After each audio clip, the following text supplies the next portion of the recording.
Good evening, students. Hope you are all doing well. So, today, me and Ma'am Nidhi are going to conduct a quiz on our country, India. So, students, let us see how much do you know your own country, India. Over to Nidhi, ma'am. Good evening, students. So today we are going to conduct a quiz, and before conducting the quiz, I would like to state few instructions to you. You need to write only on the chat box and you are not allowed to speak anything on the speaker. So I would request all of you to mute your mic. Also, we are going to consider only the first 5 answers. So I want all of you to be very quick and fast. I hope the instructions are very clear to you. And now we are going to conduct the quiz. So just let's begin. बच्चों, आपने अपना answer chat box में लिखना है और पहले 5 बच्चों का नाम हम अनाउंस करेंगे, ठीक है? और सबसे पहले जिस बच्चे ने दिया तो उसके लिए तो क्लैपिंग होगी. ओके, तो let's see the first question.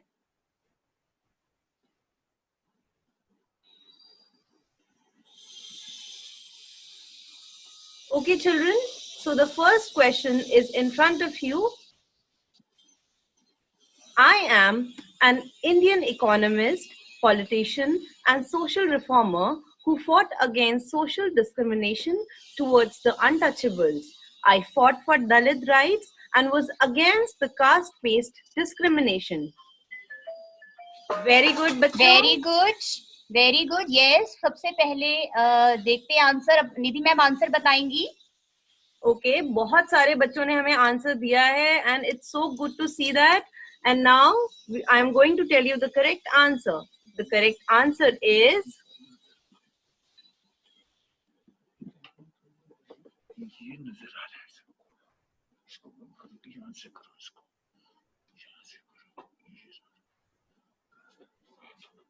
And the correct answer is Dr. B.R. Ambedkar. सबसे पहले आंसर दिया है तनिष्का ने. Tanishka, clap for you. And then Samnit Sardana, Akshita Saini, Very good, children. Sahaj and Krishank Sharma. Very good. Very good, children. और इतने सारे बच्चों ने आंसर्स दिया है कि हमें इतनी मुश्किल हो गई देखने में. That's so nice. Very good, children. बच्चों, B.R. अम्बेडकर को कोलंबिया यूनिवर्सिटी में विश्व का नंबर 1 स्कॉलर घोषित किया गया था और इनका मूल नाम भीमराव अम्बेडकर है और इन्होंने अपने जीवन काल में 26 डिग्री यानी कि 26 डिग्रीज अचीव की थी. Next question Nidhi ma'am. Okay, so we'll proceed to the next question now. And the next question is, I was an Indian socialist whose acts of dramatic violence against the British in India and execution by hanging at age 23 made me a hero of the Indian independence movement. I popularized the phrase Inqilab Zindabad. Very good student, बहुत जल्दी answer दे रहे हैं निधि. सबसे Wow. पहले answer दिया है, सबसे पहले आंसर दिया है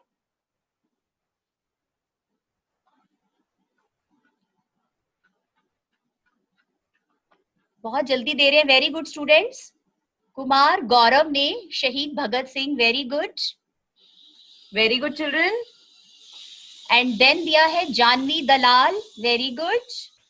रोहन शर्मा, स्मृति एंड आयुष सैनी ने. क्लैप फॉर देम बच्चों. Right answer. And the right answer is Shaheed Bhagat Singh, as ma'am already mentioned. शहीद भगत सिंह को 23 साल की उम्र में ही फांसी की सजा दी गई थी. ये क्रांति देशभक्त होने के साथ साथ एक दार्शनिक भी थे और इनका जन्म 27 सितंबर 1907 को बंगा में हुआ, जो कि अब पाकिस्तान में है. Next question Nidhi ma'am. Okay, now we'll proceed to the next question. The next question is, I am an Indian social reformer who got the Nobel Prize in 2014 for my courageous fight to secure children's right. I fought against child labor in India and promoted the universal right to education. Who am I? सबसे पहले answer दिया है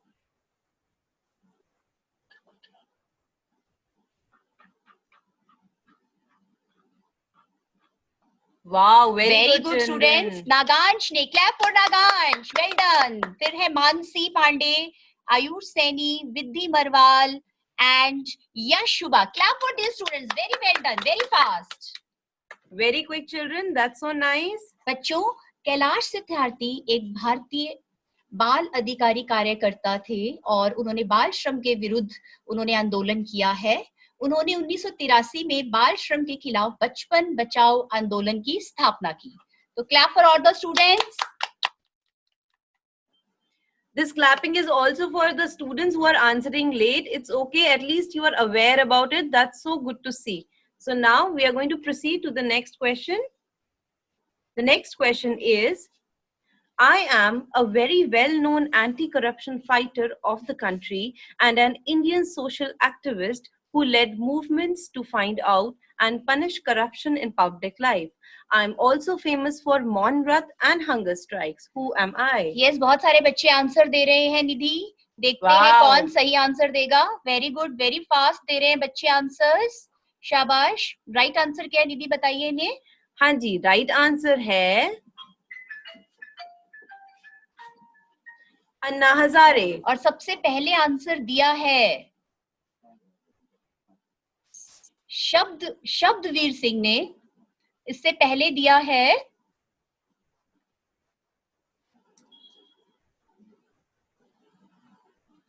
very good. मुझे तो उम्मीद नहीं थी निधि इतनी जल्दी बच्चे आंसर देंगे। ये तो रेडी है बिल्कुल क्विज के लिए। They are already so well smart. Done, Very very good smart, children. Very good.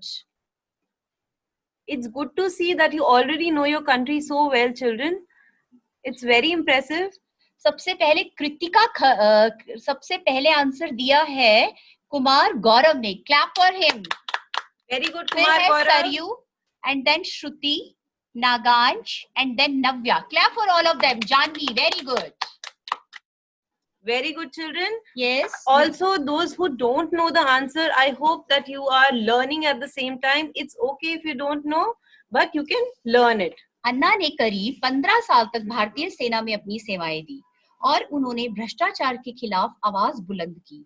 उन्होंने दिल्ली के जंतर मंतर पर 73 इयर्स के थे जब उन्होंने 98 आवर्स तक भूख प्यासे रहकर अनशन किया और उन्होंने लोकपाल बिल पास करवाया। तो clap to all the students, well done, you are doing very well. Very good, children. Nidhi. Okay, we'll move forward to the next question now. And the next question is, I am a shrine which is dedicated to Sai Baba and is situated in a small village in Maharashtra where Sai Baba lived during his lifetime. बहुत जल्दी answer आ गया दीदी। आपने अभी question भी पूरा नहीं किया था कि आंसर्स आने शुरू हो गए हैं। I am very happy. Please इन्हें आंसर बता दीजिए क्योंकि फर्स्ट 5 से ज्यादा ही आ गए answers. Okay, so we'll move forward to the answer now. And the answer is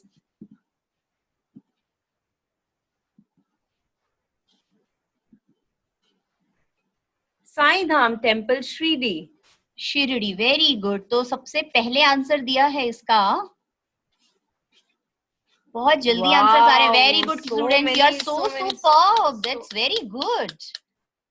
So many answers, ma'am. Yes, सबसे पहले दिखा है मुझे आंसर शिवाय ढींगरा का।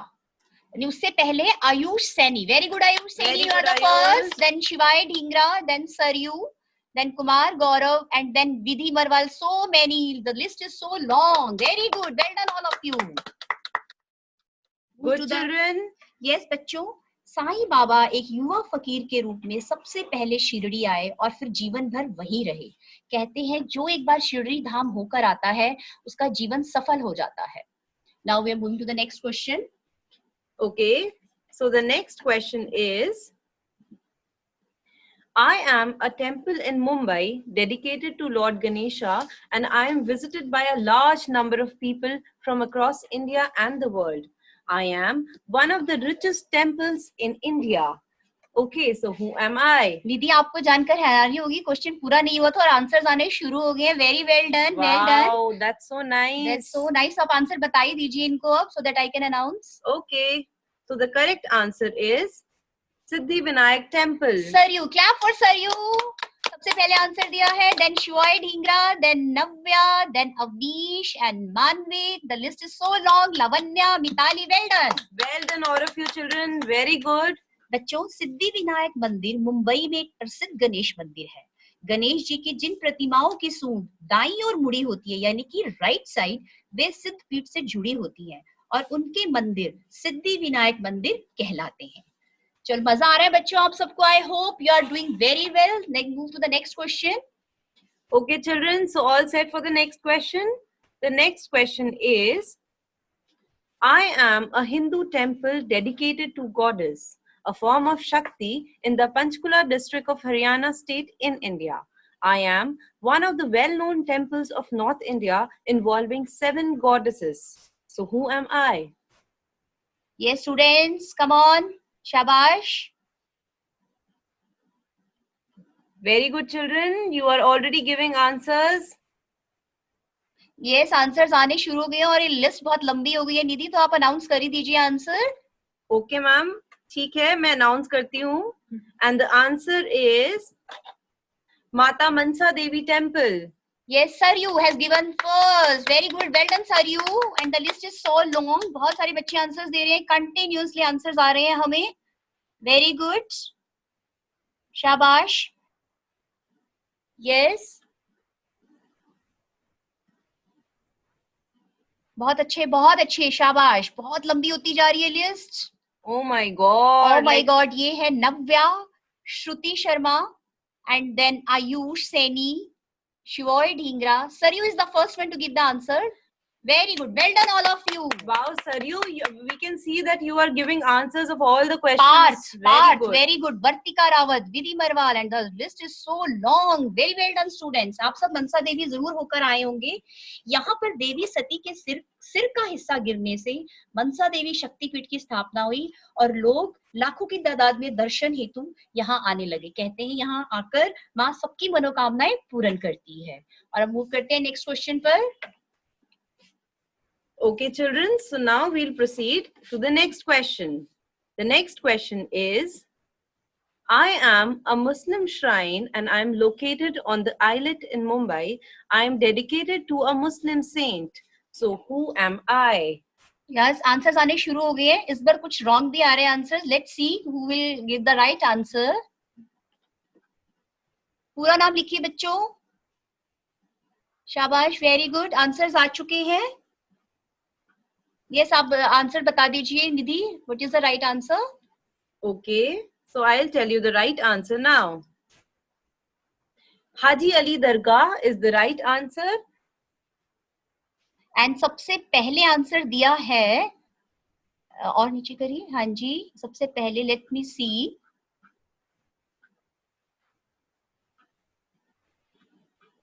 Yes. Oh my God. The list is so long. Nidhi, Yes. आपने जरूर बताया होगा बच्चों को. निधि, बच्चे इतने प्रिपेयर हैं हमारे. They are so intelligent.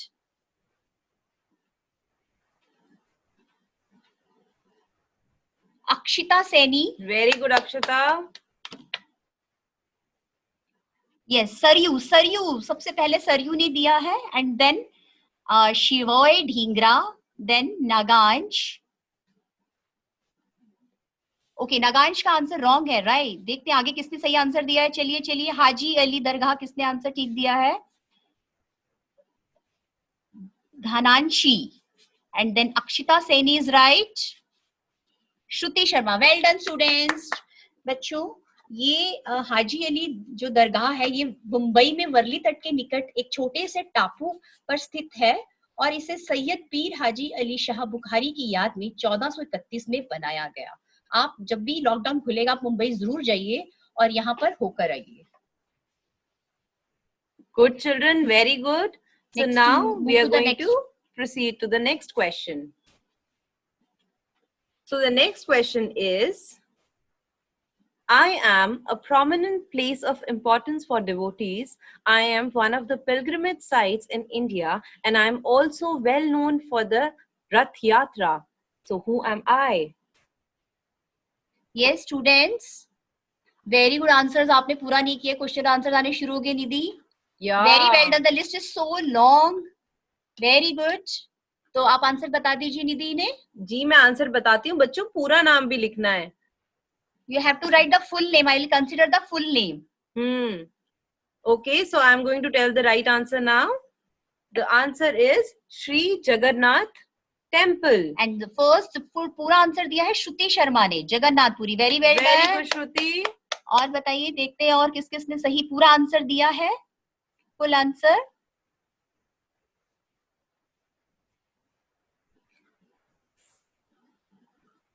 बच्चों आप सभी ने ये बताया कि ये पूरी में है, ये आपने सही बताया, लेकिन आपने ये नाम बताना है था ना आपको, नाम का टेम्पल बताना था। हाँ ओके यश शुभा, मैंने कंसीडर देख लिया है, मैंने आपका मैसेज। अभिनव कुमार ने दिया है Jagannath. Yes Ishayu, very well done. चलिए move to the next question. अभी मैं थोड़ा आपको बताना चाहूंगी जगन्नाथ मंदिर के बारे में। पुरी का यह मंदिर श्री कृष्ण जी को समर्पित है और यह हिंदुओं के 4 धाम में से एक गिना जाता है। चलिए now move to the next question. Okay, so we'll proceed to the next question now. Students, I hope you are enjoying a lot. Okay, and the next question is,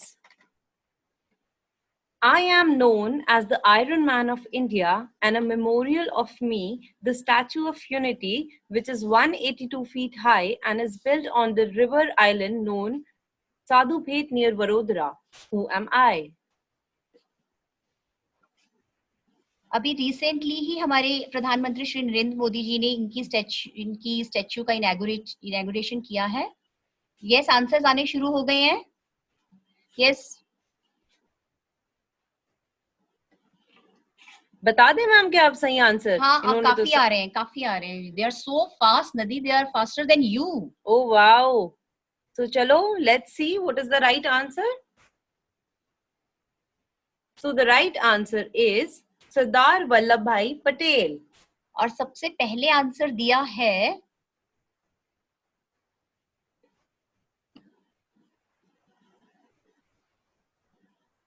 विधि मरवाल ने।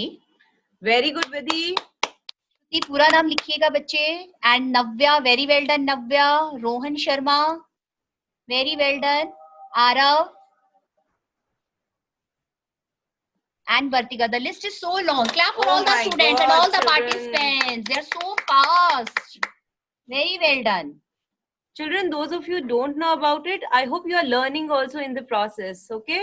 बच्चों, भारत के लौह पुरुष और पहले उप प्रधानमंत्री सरदार वल्लभ भाई पटेल हैं ये, और इन्होंने बारडोली सत्याग्रह का नेतृत्व करके इन्हें किया और इनकी सफलता पर इन्हें सरदार की उपाधि दी गई, तभी इन्हें सरदार कहा जाता है।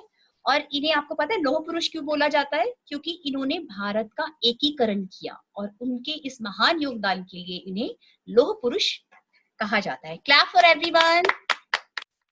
अरे वाह मैम, ये सब के बारे में तो हमें भी नहीं पता था। Thank you so much for the information.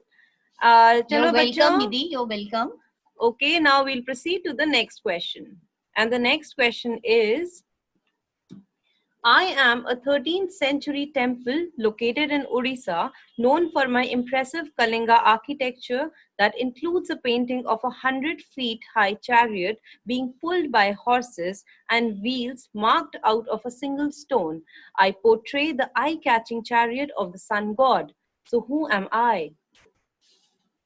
Yes, children? Good. Come on. बच्चों, ये जो मंदिर है सूर्य देवता को समर्पित है। Yes, children, come on. Come on, शाबाश। We can see so many children are giving yes, answers. answers are coming. क्या करें मैम, अनाउंस कर दें हम राइट आंसर, बिकॉज कितने सारे बच्चों ने दे दिया। Very well done. Yes, you can tell them the answer. Okay, so now I'm showing you the answers, beta. The answer is Konark Temple. और सबसे पहले ये आंसर दिया है तनिष्का ने। Very good, Tanishka. You were the first one. Oh my God, the list is endless. So many students.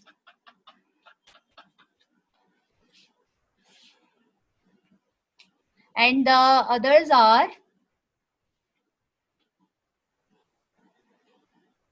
Oh my God, ma'am, the list is going like, wow, children. yes, Sharmishtha, very good. And then Ishayu, Aditya, Ayush, Kajal. Dhananchi, very well done. Clap for all of you. बच्चों, यह सूर्य मंदिर का निर्माण राजा नरसिंह देव ने 13वीं शताब्दी में करवाया था। यह सूर्य देवता के रथ के आकार में बनाया गया है और यह भारत की मध्यकालीन वास्तुकला का अनोखा उदाहरण है। सूर्य मंदिर जाना जाता है यहाँ के सभी मंदिर पत्थरों पर की गई अद्भुत नक्काशी के लिए। तो ये देखिए, और इसमें सूर्य देवता के रथ में 12 जोड़ी पहिए हैं और रथ को खींचने के लिए उसमें 7 घोड़े जुटे हुए हैं। तो आपको ये बहुत ही रहस्यमयी और बहुत ही अद्भुत और सुंदर मंदिर देखने जरूर जाना चाहिए। चलो बच्चों, now we'll proceed to the next question. The next question is, and also this is the last question of today. The question is, I am a historic Hindu temple located at the southern bank of Vaigai River, the temple city of Madurai, Tamil Nadu, India. I am dedicated to a form of Parvati and her companion Sundeshwar, a form of Shiva. So who am I? बच्चे, बहुत सारे बच्चे answers दे रहे हैं, very well done. और बच्चे जिन्होंने answers दिए हैं, बहुत से बच्चे पार्टिसिपेट कर रहे हैं। मैं देख रही हूँ सेकंड क्लास के बच्चे हैं, थर्ड के हैं, फोर्थ के हैं, फिफ्थ के हैं। Very well done students, That's so nice. सबको बहुत मजा आ रहा है। और हमने ये भी चीज देखी है कि अलग अलग बच्चे आंसर्स दे रहे हैं, ऐसा नहीं है कि कोई एक ही बच्चा है जो बार बार आंसर दे रहा है। तो it means a lot children. बच्चे, आपको फिर से मैं बताना चाहेंगे, ये वाला जो क्वेश्चन है, मैम एक बार दोबारा रिपीट कीजिए थोड़ा। Okay children, I'll repeat the question once again. I am a historic Hindu temple located at the southern bank of Vaigai River, the temple city of Madurai, Tamil Nadu, India. I am dedicated to a form of Parvati and her companion Sundeshwar from form of Shiva. Answers तो बहुत आ रहे हैं, लेकिन right answer दिया है अदीबा अंसारी ने। Clap for him, clap for her. Very good बेटा, very good बच्चे। और yes, the right answer, ma'am बता दे राइट आंसर। हाँ जी, हाँ जी, बिल्कुल ठीक है, अब हम राइट आंसर्स बताते हैं। And the right answer is Meenakshi temple. So out of all the questions, this is the only question जिसमें बहुत कम बच्चों ने सही रिस्पॉन्ड किया है। तो even if you don't know about it, this was the time for you to learn about it. Okay? बच्चों, यह मीनाक्षी मंदिर तमिलनाडु के शहर मदुरई में वैगई नदी के दक्षिणी तट पर स्थित है और इसका निर्माण वर्ष 1623 और 1655, देखो कितना पुराना मंदिर है और कितना सुंदर है ये देखिए। और इसकी अद्भुत वास्तुकला विश्व स्तर पर प्रसिद्ध है। मीनाक्षी मंदिर मुख्य रूप से पार्वती जी को समर्पित है, जिसे मीनाक्षी और उनके पति को सुंदरेश्वर शिव के रूप में जाना जाता है। यह मंदिर देश के बाकी मंदिरों से काफी अलग है, क्योंकि इस मंदिर में शिव और देवी पार्वती दोनों की एक साथ पूजा की जाती है। बच्चों, एक बात मैं और आपसे शेयर करना चाहता हूँ। यहाँ मदुरई के लिए सीधी ट्रेन चलती है हमारे चंडीगढ़ से। मीनाक्षी टेम्पल की विजिट के लिए सीधी ट्रेन चलती है। जब वक्त ठीक होगा हम सब आपको लेकर जाएंगे वहां पर। Thank you. बच्चों, well done madam Shalini, well done madam Nidhi. Well done children, and thank you so much for participating. Thank you today. so much. It seems now that you know your country a little better.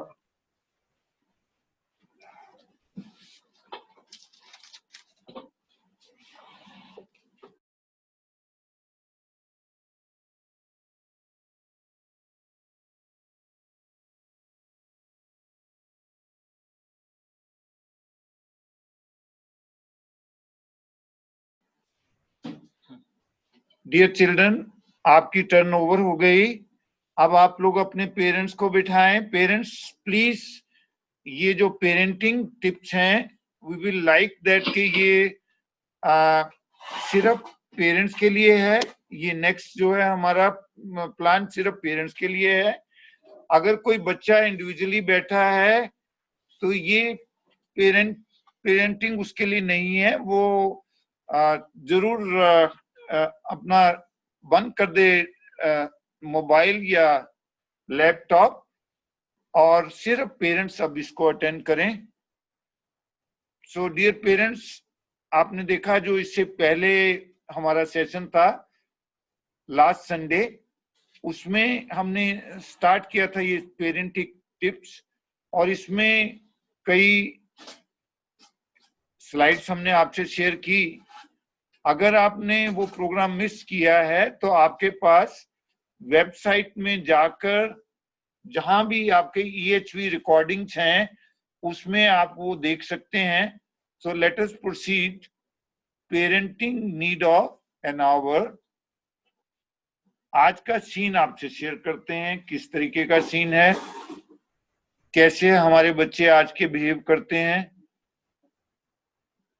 पिछली बार parenting में हमने आपसे discuss किया था कि क्या problem पड़ गई, क्यों हम पेरेंटिंग के लिए जा रहे हैं, क्या नीड है, पहले क्यों नहीं था ये, अभी कुछ सालों में इसकी डिमांड क्यों आई है। उसका कारण ये है कि आज का हमारा जनरेशन गैप बढ़ गया है।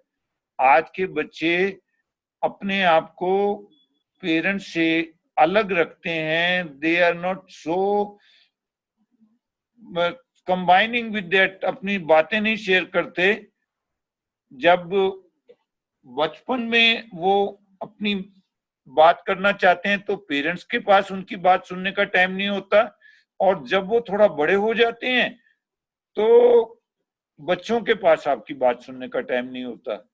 जब आप बच्चे को कहते हो तो वो क्या जवाब देते हैं, आप कहते हो बेटा टाइम हो गया, डिनर कर लीजिए, मामा मुझे भूख नहीं है, बच्चा अब नहा लो, मामा मुझे क्या हुआ है, मैं ठीक तो हूं, why should I take bath, बच्चा अपने कमरा ठीक रखो, मम्मा इसमें गलत क्या है, सब कुछ ठीक तो है, बच्चे अब सो जाओ, मामा मुझे नींद नहीं आ रही, आई एम नॉट टायर्ड, बच्चे अब उठ जाओ, मामा मुझे अभी बहुत नींद आ रही है, मैं थका हुआ हूं।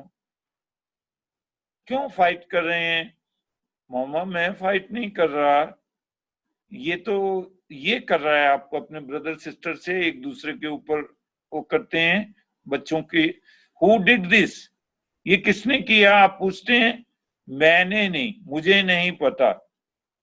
बेटा अपनी ये चीज शेयर करो अपने ब्रदर सिस्टर से, ये मेरी है, I will not share. Sharing वाली हैबिट ही खत्म होती जा रही है। बेटा अपना काम कर लिया, होमवर्क कर लिया, आज कोई मिला ही नहीं, बेटा आप नहीं जा सकते, क्यों मामा मैं क्यों नहीं जा सकता, जब मेरे सारे दोस्त पिकनिक पे जा रहे हैं तो आप मुझे क्यों रोक रहे हैं, जब मेरे सारे फ्रेंड्स जा सकते हैं तो मैं क्यों नहीं जा सकता। बेटा बहुत देर हो गई आपको फोन पर बात करते हुए, आप फोन छोड़ दो, मामा मैंने अभी तो बात करना शुरू किया था, आज क्या किया स्कूल में, नथिंग टुडे, कुछ नहीं हुआ मम्मा, बस ऐसे ही रहा। यानी आप बात करना चाहते हैं, आप बात शुरू करते हैं, लेकिन वो आपकी बात को ज्यादा बढ़ाते नहीं, आपको बात करने का मौका नहीं देते, बस आपसे जरा सी बात कर कर अपने अपने पर्सनल रूम में चले जाते हैं और फिर वहीं पर ही जमे रहते हैं। ये आज की पोजीशन है। बाहर की गेम्स के लिए अब टाइम नहीं है, बस वो टेलीविजन पर जो मैच आता है उस मैच को देखकर ऐसे समझते हैं जैसे उन्होंने खेल लिया। एक्सरसाइज करने के लिए नहीं, सिर्फ देखने के लिए देखते हैं। जंक फूड के लिए लाइकिंग बढ़ गई है। वैसे भूख नहीं होगी, लेकिन अगर मम्मा कहें बर्गर मिलेगा, पिज्जा मिलेगा, तो भूख लग जाती है कहीं ना कहीं से। टेस्ट जो है, टंग का टेस्ट उसका जो है बढ़ गया है, वो चिली फूड और बाहर की बाजार की चीजें आज का बच्चा बहुत पसंद कर रहा है। Television, computer, internet. टेलीविजन को अगर मैं टेलीविजन कहूं टीवी को तो कोई बड़ी बात नहीं है। बहुत ही डिफरेंट काइंड का फूड परोसा जा रहा है इसके माध्यम से। वायलेंस, मूवी हैं, ऐसे सीरियल जिन सीरियल को देखकर हमें ये लगता है कि ये बच्चों को नहीं देखना चाहिए, लेकिन बच्चों को नहीं डांट पाते, बच्चे हमारे साथ बैठकर वो सीरियल देखते हैं। तो कहीं ना कहीं एक गैप ऐसा, एक ऐसा जो हम नहीं चाहते बच्चों तक पहुंचे, वो उनके तक पहुंच रहा है और हमें पता ही नहीं है कि हमारा बच्चा हमसे कितना ज्यादा आगे निकल चुका है। आजकल तो टेलीविजन की भी जरूरत नहीं पड़ती, मोबाइल में ही इस तरीके का अरेंजमेंट्स हैं। बहुत parents are having sleepless night nowadays. मेरा बच्चा कहीं मोबाइल से कुछ देख ना दे। आजकल तो कोविड है, कोविड-19 की वजह से मोबाइल की जरूरत पड़ती है। पेरेंट्स ना चाहते हुए भी बच्चों को मोबाइल से छुटकारा नहीं दे पाते। तो ये सारे सीन्स आपके सामने हैं। तो ऐसे में पेरेंटिंग की तो जरूरत बनती ही है। सवाल ये पैदा होता है कि पेरेंटिंग कब शुरू करना चाहिए। तो इसका जवाब बहुत सिंपल है। पेरेंटिंग तब से ही शुरू हो जाना चाहिए जब बच्चा कंसीव होता है, तभी से ही पेरेंटिंग की जरूरत पड़ जाती है। कई बार हम ऑफिस में बैठे हैं, हमारे से पेरेंट्स आकर शेयर करते हैं कि जी आप मेरी आदत तो जानते हो, मेरा तो नेचर राम जैसा है, मेरी वाइफ भी सीता जैसी है, ये हमारे घर में ये रावण कैसे आ गया। तो मैं आपसे शेयर करना चाहता हूं कि उसका कारण क्या होता है कि जब आपने मैटरनिटी लीव में बैठे हैं अपना टाइम पास करने के लिए, जब आप टेलीविजन पर वायलेंस देख रहे हैं, ऐसी मूवी देख रहे हैं, ऐसा फूड ले रहे हैं, ये मूवी, ये फूड जो है वो आपको, आपके अंदर जो बच्चा है उसको एक डिफरेंट काइंड का इंप्रेशन परोस रहा है। आपको अब मन्नू की स्टोरी तो याद होगी। अब मन्नू को, उसने चक्रव्यूह की रचना को जब वो मां के गर्भ में था तभी सीख लिया था। तो उससे ये बात प्रूफ होती है, हमारे जितने भी सासू माँ हैं वो अपनी बहुओं को बताते हैं कि आप अच्छी अच्छी स्टोरीज पढ़ो, अच्छी बुक्स पढ़ो, ताकि आपके जो बच्चा है उसके संस्कार ऐसे हों। हम लोग उस बात पर विश्वास नहीं करते और बाद में उसका खमियाजा हमें भुगतना पड़ता है। तो parenting should start from the conception, क्योंकि एक रूल है, पहले 1500 डेज इसमें सबसे ज्यादा बच्चे की हैबिट फॉर्मेशन होती है। रादर साइकेट्रिस्ट कहते हैं कि जो हमारा ग्रे एरिया है, ब्रेन का ग्रे एरिया जो है, उसकी मैक्सिमम डेवलपमेंट इसी 1500 दिनों में होती है। यानी शुरू के 4.5 years बच्चे की लाइफ के लिए बहुत इंपॉर्टेंट रहते हैं। जितने भी उसके अंदर संस्कार बनते हैं, जितनी भी उसकी हैबिट डेवलप होती है, वो टाइम होता है जब वो हमारी बात सुनता भी है, जब वो हम जो कहते हैं उसको मानता भी है। तो उस वक्त अगर हम उसको संस्कार देना चाहें तो वो आसान होता है। साईं बाबा कहते हैं start early, drive slowly and reach safely. तो उसके लिए बहुत पहले से पेरेंटिंग की शुरुआत होना चाहिए और ये मानकर चलिए कि ये जो बच्चा है ये कोई आपकी जायदाद नहीं है। This child is not your property. भगवान ने इसको आपका कस्टोडियन बनाया है। आपने इस बच्चे को अपनी सोसाइटी के लिए, अपनी कंट्री के लिए, आने वाली जनरेशन के लिए इसको डेवलप करना है, ताकि वो इस तरीके की डेवलपमेंट से वो सही तरीके से अपनी कंट्री के लिए एसेट्स बन पाए। उसके लिए आपने कोशिश करनी है। आपकी जिम्मेवारी सिर्फ बच्चे को खाना देकर, उसको स्कूल की फीस देकर, उसको थोड़ी नॉलेज देकर ही नहीं खत्म हो जाती। आपको उसके अंदर वैल्यूज देनी है, सही एग्जाम्पल्स देकर, सही तरीके से उसके सामने बिहेव कर जो वो आपको देखकर सीखेगा, वो आपको कह कर नहीं सिखा पाएंगे आप उसे। कई पेरेंट्स ऐसे हैं, बच्चे को बुलाएंगे, बेटा तुम देख रहे हो आज मुझे इतनी सारी खांसी है, इतना जो मेरा प्रॉब्लम है ये मेरी स्मोकिंग की वजह से है। आपको स्मोकिंग नहीं करना है, बच्चे को सिखा रहे हैं, और बच्चे से ही अपने लिए, बच्चे के सामने ही आप स्मोक कर रहे हैं। बच्चे को कहते हैं ये सब चीजें बुरी हैं, लेकिन कहने से कुछ नहीं होता। जो बच्चा आपको करते देखता है उससे संस्कार बच्चे के अंदर जाते हैं। तो हमको देखना है कि हमको अपने पेरेंट्स का रेंट पे करना है। एक्चुअली पेरेंट का रेंट पे करना है। हमारे बच्चे जब बड़े होंगे तो वो हमारा रेंट पे करेंगे। जो बॉडी उनको प्रोवाइड की है उस बॉडी का किराया है पेरेंटिंग, पेरेंटिंग, राइट। क्या चाहते हैं पेरेंट्स अपने बच्चे के अंदर? आइए जाने कि वो अपने बच्चे के अंदर चाहते हैं खुश रहता हो, हेल्दी हो, कोई प्रॉब्लम ना आए, पीसफुल हो, शरीफ हो, जिम्मेवार हो, सोशली सब में मिक्स होता हो, पढ़ने में अच्छा हो, उसके अंदर अपनी प्रॉब्लम को सॉल्व करने की स्किल हो, उसको बड़ा होकर क्या बनना है, उसकी लाइफ का क्या पर्पस है वो पता हो, वो अपने एक्सटेंडेड फैमिली के जब भी कोई और लोग मिलें तो उसके बीच में अपना इंप्रेशन जमा ले। सब लोग कहें मिसेस दीवान देखिए आपके बच्चे को आपने बड़े अच्छे संस्कार दिए हैं।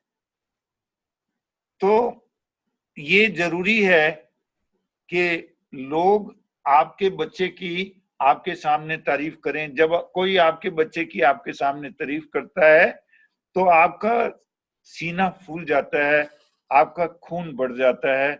यही आप चाहते हैं कि बच्चा जो है वो इस तरीके से बिहेव करे कि सब लोग बच्चे के बारे में आपको कॉम्प्लीमेंट, अच्छे वाले कॉम्प्लीमेंट दें, ना कि आपको उसके किसी चीज की शिकायत करें।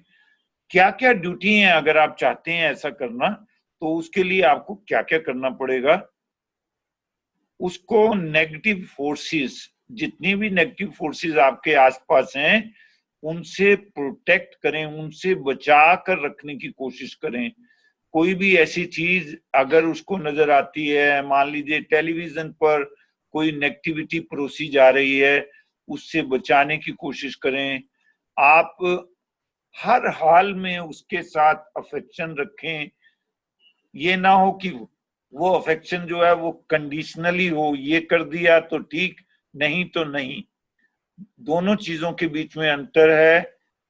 आपके थॉट, वर्ड और डीड में यूनिटी होनी चाहिए, यानी बच्चा आप पर यकीन कर सके कि आप जो सोचते हैं, जो कहते हैं और जो करते हैं उन तीनों के बीच में एक हार्मोनी रहती है। There is unity between your thought, word and deed.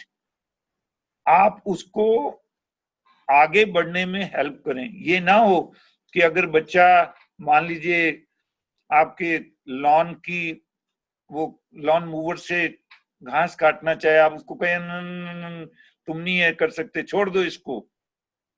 उसको अगर वो कोई काम करने के लिए आगे आता है तो आपको उसको एनकरेज करना है कि ठीक है बेटा ट्राई करो, हो सकता है तुम कर लो। जनरली देखा है कि पेरेंट्स कहते बेटा ये अभी तुम छोटे हो, तुमसे ये काम नहीं होगा। उसको जैसे वो चाहता है उसको करने का मौका जरूर मिलना चाहिए। उसकी माइंड को, बॉडी को, सोल को सही तरीके से नर्चरिंग मिले, तीनों तरह के उसको डोमेन से वास्ता मिले, उसमें जितना आपका योगदान हो सकता है वो आप योगदान करें। आपके अंदर टॉलरेंस होनी चाहिए। कई बार बच्चे इस तरीके की कोई गलती करते हैं और हम उस छोटी सी गलती को इतना तिल का ताड़ बना देते हैं और बच्चे को उठने नहीं देते। जब भी उसका चाचा आएगा, चाचा को कहेंगे आज देखो इसने ये किया, इसको समझाओ जी, ये ऐसा करता है, ये वैसा करता है।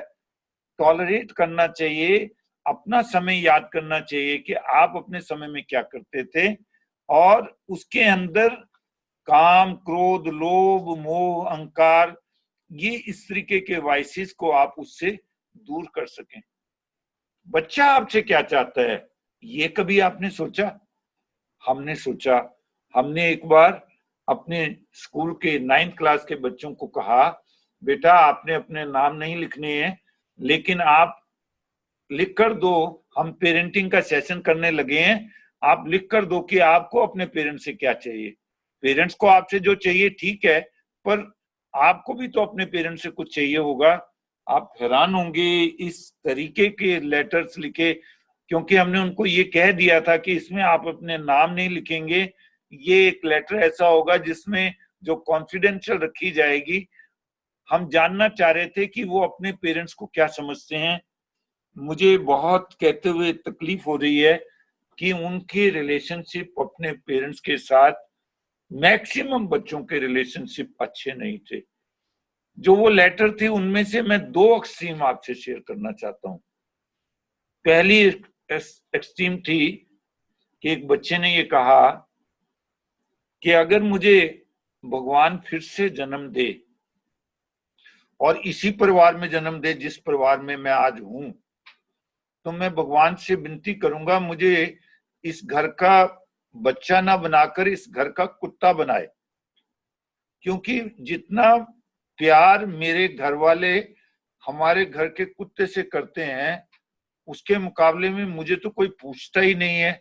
जैसे ही मैं नजर किसी की पड़ती है मेरे पर, तो बस एक ही बात कहते हैं, पढ़ता क्यों नहीं, तू पढ़ तू पढ़ तू पढ़।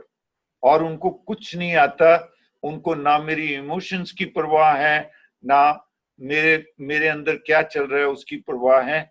बस उनको वो, मुझे तो एक, जैसे लखनऊ में नवाब होते थे ना, वो अपने मुर्गे को लड़ाते थे, तो जो काम उन्होंने नहीं किया है वो मुझे उस काम के लिए तैयार कर और अपनी धाक जमाना चाहते हैं अड़ोस पड़ोस में। और यदि कभी मेरे नंबर, मैं गलती से 30 में से 29 नंबर ले आऊं, लेकिन अगर मेरे पड़ोस वाले बच्चे के 30 नंबर आ गए तो फिर मेरे 29 नंबर उनके लिए कोई वैल्यू ही नहीं रखते। वो ये सोचते हैं जैसे मैंने कोई गुनाह कर दिया, शायद उनकी बहुत भारी बेइज्जती हो गई। तो कई सारे क्वेश्चंस थे, लेकिन उनमें से कुछ मेजर मैं आपसे शेयर करना चाहता हूं। आप प्लीज इसको एक बार फिर से देखिएगा, ये रिकॉर्डिंग आपके पास रहेगी। इसको देखकर आप अपनी पॉलिसी फ्रेम करें कि आपने बच्चे के साथ कैसे ट्रीट करना है। वो कहते हैं हमें किसी और के साथ कंपेयर ना किया जाए, हम अपनी जगह हम हैं और वो है। तो जनरली ऐसा देखने में आया है कि कई ऐसे बच्चे कि एक बच्चा इंटेलिजेंट है, एक बच्चा पढ़ने में थोड़ा वीक है, जैसे ही मौका मिलता है, देख अपनी बहन को देखना वो कितना अच्छा काम कर रही है, क्या तेरे को कोई कम दूध पिलाया जाता है, क्या तेरे को कोई कम बादाम खिलाए जाते हैं, क्यों नहीं तू अपनी बहन का मुकाबला करता। तो मैं पढ़ने में ठीक ना होऊंगा, मैं गेम्स में अच्छा होऊंगा, मैं और कहीं अच्छा होऊंगा, मुझे उससे कंपेयर क्यों किया जाए। मैं हूं, वो है। और जो मुझसे प्रॉमिसेस करें उसको फुलफिल करें। प्रॉमिसेस कर देंगे तुम ये करोगे तो मैं तुमको ये कर दूंगा, और फिर वो प्रॉमिसेस को भूल जाएंगे। इसको हम डिटेल में भी डिस्कस करेंगे बाद में। मुझे मेरी जितनी कैपेसिटी है उससे ज्यादा पढ़ने के लिए मजबूर ना किया जाए। अपने डिसीजन मुझ पर थोपे ना जाएं। मुझको मेरी जिंदगी है, मैं जैसे बिताना चाहता हूं मुझे बिताने दे। मेरे पर थोड़ा ट्रस्ट रखें, फेथ रखें। मैंने देखा जब ट्रस्ट और फेथ हम पेरेंट्स बच्चे पे नहीं रखते तो कई बार बहुत नुकसान हो जाता है। एक हमारा बच्चा, उसको हमने एनकरेज किया, वो मैथ में फेल हो जाता था। तो एक दिन उसने बहुत मेहनत की और बहुत मेहनत करके बड़े अच्छे नंबर लेकर वो घर गया और मम्मा को दिखाता है पेपर। और मम्मा उसकी कहती है, बेटा मुझे पता है तूने जरूर किसी की नकल मारी होगी, ये तेरा पेपर नहीं लगता। अब आप बताइए, जब आपने ट्रस्ट नहीं किया बच्चे पे, फेथ नहीं किया, उस बच्चे का दिल इतना टूटा कि उसके बाद उसने कभी कोशिश ही नहीं की कि मैं पास हूं, क्योंकि वो कहता है मेरे पेरेंट्स तो मुझे वही समझते हैं। और बच्चे के साथ सामने आपस में आप फाइट ना करें। भगवान ने इस तरीके से मियाँ बीवी की जोड़ी बनाई है। जरूरी नहीं है कि आपके स्पाउस के साथ हर मैटर के अंदर एक जैसी ट्यूनिंग हो। ट्यूनिंग में डिफरेंस हो सकता है, लेकिन आपको देखना है कि बच्चे के सामने आप फाइट ना करें। फाइट करना चाहते हैं तो जब बच्चे घर से स्कूल चले जाते हैं 8 से 9 बजे के टाइम में आप फाइट कर सकते हैं। उसके लिए आपको हम कोई मना नहीं कर रहे। लेकिन अगर बच्चा सामने है और किसी बात पर आपकी एक दूसरे से मिसअंडरस्टैंडिंग है, तो एक पेरेंट दोनों में से मेल और फीमेल में से एक पेरेंट कह दे cease fire. Cease fire means ये सही वक्त नहीं है फाइट करने का, इस वक्त बच्चा हमें देख रहा है। जैसे ही आप बच्चे को विदा करें, स्कूल भेजें, उसके बाद शुरू कर सकते हैं। हम आपको फाइट करने से नहीं रोक रहे, लेकिन बच्चे के सामने फाइट करेंगे तो बच्चा अपने आप को बड़ा अनसिक्योर फील करेगा। बच्चे को हर बात के लिए डांटना या हर बात के लिए गुस्सा करना, उससे ज्यादा बेटर है, वो कोई बात बच्चे को समझ नहीं आती, उससे ज्यादा है कि पेशेंस से उसको समझाएं। जनरली अब हमने देखा है जब आप बार बार इसी तरीके से स्कोल्डिंग करते हैं तो आजकल बच्चा जो है वो इतना ज्यादा स्टबबोर्न सा हो जाता है। मम्मा हो गई आपकी कुरान पूरी, अब मैं जाऊं? यानी आपकी बात का उसके ऊपर कोई असर ही नहीं रह जाता। तो इट इज बेटर कि आप उसको पेशेंस से कि बेटा तूने क्या गलती की है, जरूरी नहीं है कि उसी टाइम समझाना है, थोड़ा देर में भी समझाया जा सकता है जब वो समझने के मूड में हो। और आपकी एक्सपेक्टेशन अपने बच्चों से लिमिटेड हो। कई बार हम इतनी बड़ी एक्सपेक्टेशन बच्चे से करते हैं। मुझे याद है, एक चुटकुला आपसे मैं शेयर कर रहा हूं। एक बच्चा मैथ में फेल था। उसने जाके अपने पेरेंट्स को फोन अपना वो दिखाया। उसने कहा, फादर ने कहा, देखो ये तुमने मैथ में ये 100 में से 20 नंबर लिए हैं, अगली बार तुम्हारे 70 नंबर जरूर आने चाहिए, अदरवाइज मैं तुम्हारा नाम स्कूल से कटवा दूंगा। तो बच्चे ने कहा कि पापा फिक्र ना करो, नेक्स्ट टाइम मैं आपको 100 में से 100 नंबर लाके दिखाऊंगा। तो पेरेंट ने कहा क्यों मजाक करते हो? तो बच्चे ने कहा पापा शुरू किसने किया था? मजाक शुरू किसने किया था? जब आप 20 से 70 सोच सकते हो तो फिर अगर मैंने 100 सोच लिया तो गलती क्या है? तो इस तरीके की एक्सपेक्टेशन एकदम बच्चे से एक समय रखिए जब आप बच्चे की प्रॉब्लम को सुने। वो समय आपका डाइनिंग टेबल भी हो सकता है, वो समय आपका मॉर्निंग वॉक भी हो सकती है। कोई ऐसा समय जिस समय वो अपनी बात वो आपको बताना चाहे और आप सुने, और पूरी बात सुने, बीच में उसको टोके ना। ये बच्चा चाहता है अपने पेरेंट्स से। क्या ज्यादा चाहता है? क्या आपको लगता है ऐसा आप कर सकते हैं? अगर आप ऐसा कर सकते हैं तो जरूर कीजिएगा। आप देखेंगे कि आपके बच्चे के व्यवहार में चेंज आ जाएगा। कुछ रिसर्चेज मैं आपसे शेयर करता हूं। जो पेरेंट्स अपने बच्चे को स्कूल से पहले की एजुकेशन के वक्त अपने साथ रखते हैं, उससे बातचीत करते हैं, उससे नर्चर करते हैं ठीक ढंग से, आया के हाथ में नहीं देते, खुद उसको लुक आफ्टर करते हैं, उन बच्चों का आईक्यू जो है उन बेटर होता है दूसरों के मुकाबले में। तो अगर आप कैरियर कॉन्शियस पेरेंट्स हैं तो भी आपसे ड्यूटी बनती है कि बच्चों के लिए टाइम जो है वो आप रिजर्व जरूर रखें, उनके लिए टाइम जरूर निकालना है। और बच्चों की अगर आप इंटेलेक्चुअल डेवलपमेंट चाहते हैं तो आपको उसके पहले टीचर होने का रोल अदा करना है। अगर आप अपने बच्चों का पहले टीचर का रोल अदा करेंगे तो वो बच्चा जरूर एक अच्छा सिटीजन बन पाएगा, क्योंकि बच्चा इस वक्त आपको हीरो समझता है। बच्चे के लिए माई पापा is the hero, my mother is the hero. ये समय होता है जिस टाइम आप ज्यादा से ज्यादा बच्चों के अंदर वैल्यू जनरेट कर सकते हैं। अगर इस समय में देखेंगे तो आप देखेंगे कि बच्चा विलिंग लर्नर है।